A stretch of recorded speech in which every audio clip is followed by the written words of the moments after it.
سبحان الذي اختار لنفسه الدوام وحكم بالموت والفناء على الأنام وساوى بالتراب بين الملوك والخدام.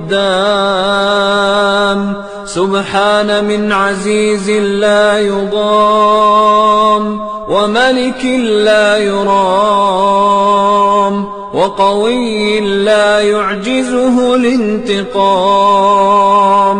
خلق السماوات والأرض وما بينهما في 6 أيام وعنده علم الساعة وينزل الغيث ويعلم ما في الأرحام.